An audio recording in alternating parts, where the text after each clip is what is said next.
Today we are going to see the magnetic force on a current carrying wire. Now this wire we are going to consider as a straight wire. So let's consider this is the straight wire which will carry a current I.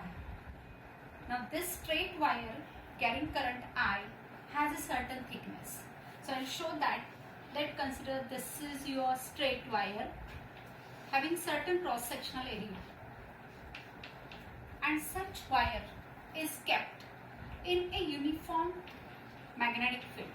So this solid dots will indicate the presence of magnetic field, and at the same time this solid dot indicates that the direction of magnetic induction is outward. It is perpendicular to the plane of the wire and it is towards outward. So that is nothing but your magnetic induction. This length of the wire I can consider as a capital L. Cross-sectional area of the wire is nothing but E. And through this wire, whenever current will start flowing due to application of certain constant potential difference, then current will start flowing from A point to B point, so that there will be a flow of electron. So if I am saying that current will be flowing from B to A, this is the direction of flow of current, then I can say that the electron flow will be from A to B. Now whatever number of electrons are present inside this wire, these electrons are moving from A terminal to B terminal with a certain velocity which is to be called as a drift velocity. So now I can say that current I can be written as a Q by Q into T from the Q by T from the definition of your current. Now so I can say that this value of T, now I am going to substitute from the definition of drift velocity. Now electrons are moving from A terminal to B terminal, covers a distance L with drift velocity Vt. So I can say that this Vt, that is drift velocity, can be written as distance upon time. Distance traveled by the electron is L, upon time is T. Means from this formula I can say that the value of T I can write down as L by Vt. And now this value of L by Vt I can substitute in terms of T. So I am getting this current I can be written as Q divided by L into Vt. So this is nothing but as a value of current. Now for this value of current I can find out the value of charge. Charge Q is equal to I L upon Vt. This is nothing but your value of charge. And now that value of charge, now we are going to substitute in our force equation, that is magnetic force equation. Now already we have seen the magnetic force equation here. Now here already we have seen that direction of magnetic field is outward. Electrons are moving from A terminal to B terminal. So I can say that here is the velocity of electron. The direction of magnetic field is outside. So now the force acting on the conductor. So that magnetic force Fm, according to formula this value of Fm I can say that Q vector V cross vector B, but velocity is along x-axis, that is drift velocity. Magnetic field is outside, means vector V and vector B, they are perpendicular to each other. As they are perpendicular to each other means the value angle between these two vectors will be 90. So I can write down Q V B sine of 90 degree, and if I am representing this as a vector force, as a vector quantity, so I will represent here as a unit vector n. So direction of unit vector n is along the direction of force. And now here sine 90 is 1. So as this sine 90 is 1, so I can put that value of sine 90 as a 1.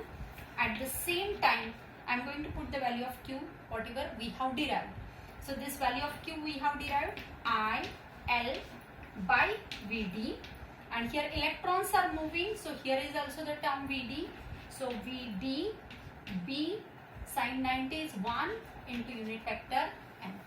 So this VD factor will get cancelled and this drift velocity factor will get cancelled. So your force acting on a straight conductor can be written as ILB into unit vector n. Here I am getting this force as a ILB into unit vector n, provided that length and magnetic induction, they are perpendicular to each other. Already that you will get from the figure. Conductor is AB having length L, that is in the horizontal plane, and your magnetic field is in the vertical plane. So direction of angle between L and B is 90 degree. But if there is a certain angle between L and B, then I can write down this Fm can be written as a I vector L cross vector B into unit vector. Always this unit vector n gives the direction of force. So this is about the straight conductor. So this both the formulas are important in case of magnetic force on a current carrying wire. Now here I have considered in this example as a straight conductor. Instead of the straight conductor, if I consider conductor as a, I can say as this, if I am going to consider this conductor as an arbitrary length of the conductor. So let's consider this is the arbitrary length of the conductor. And in this arbitrary length of the conductor, cross-sectional area is everywhere remains same. And now if I want that the current is flowing through this conductor, and if I want to calculate the force acting on this current carrying conductor, I can select a small element dl. So let's consider this is the selected element dl. Through this element dl, current I will be flowing. And here also a magnetic field is acting on this current carrying coil, which is outside the paper, outside the board. So direction of magnetic field is outside. Current is flowing somewhere here, and here I am considering element dl. So again, length of the element, selected element length dl, and direction of magnetic induction, they are nothing but perpendicular to each other. So on this element dl, the force acting I can say as a dFm with vector quantity can be written as, just now you have seen the formula, that is I LB into unit vector n. Now length element we have considered dl, so I can consider dl cross b into unit vector n. This is the small force acting on element dl. Now if I want to calculate the total force acting on this arbitrary wire, so I will say that total force Fm is equal to nothing but integration of dFm, which is equal to nothing but integration of I vector dl cross vector b into unit vector n. In that L factor is constant. So what I can say that Fm can be written as, current is constant, so that should be taken out of integration sign. Integration of element dl cross vector b into unit vector n. So this is nothing but your force acting on arbitrary conductor having infinite length. This integration of dl value will be dependent on the length of the conductor. Whatever the length of the conductor, that value will be replaced by the integration of dl, and that is nothing but the arbitrary length. Now there is a third point. What will be the force acting on a closed wire? Now closed wire means, if I am considering here as a closed wire is here having certain length, in that again I am going to consider a small element dl. Direction of magnetic induction is outside, perpendicular to dl length. So now again I am saying that force acting on this small element dl can be written as I vector dl cross vector b into unit vector n. And if I want to calculate total force acting on this closed circuit, now this is nothing but your closed circuit wire. So I can say that total force Fm is equal to close integration of dFm. Now close integration of dFm, I can substitute value of dFm. So close integration of I vector dl cross vector b into unit vector m can be written as, again current is a constant that should be taken out of integration.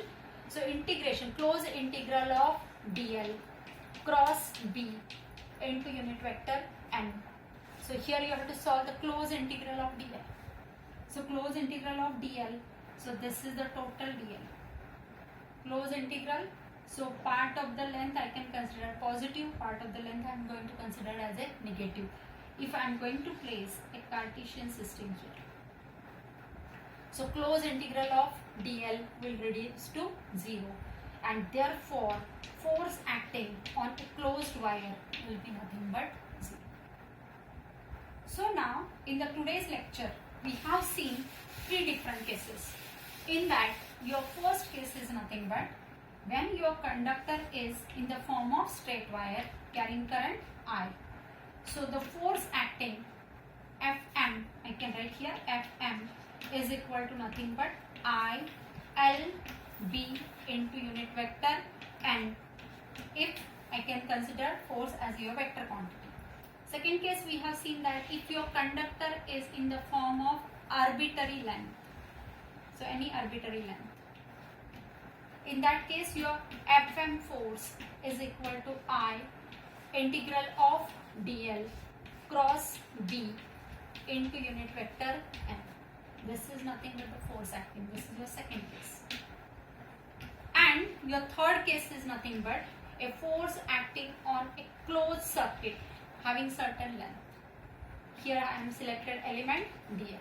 So this force acting is nothing but Fm, which is equal to 0.